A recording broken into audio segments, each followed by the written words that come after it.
Talką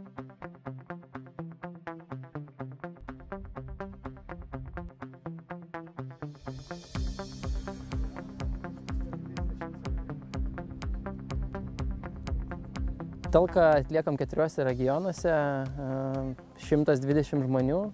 Viso planuojame pasodinti apie 10 000 vienetų medelių ir investuojame ne tik į Lietuvos gamtą, bet ir Lietuvos ateitį.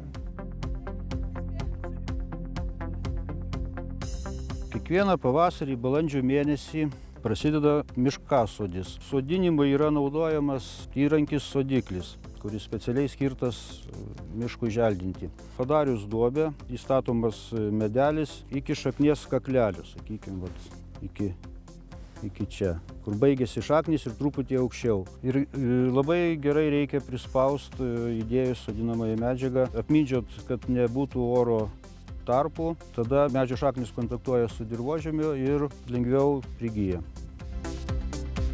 Ne pirmi metai, sakykime, mes turim tokią akciją, kad bandome sumažinti skyriuose lapų skaičių, jau atspausdinimo kiekį. Tai yra kažkur apie 30%, jeigu lyginsi nuo 13 metų, mes šiai dienai esam sumažinę jų. Jeigu viską paversi medžius, tai netgi sudaro 430 vienetų. Nuostabiai jaučiuosi dėl to, kad tai yra kitoks darbas su žmonėms, su kolektyvu.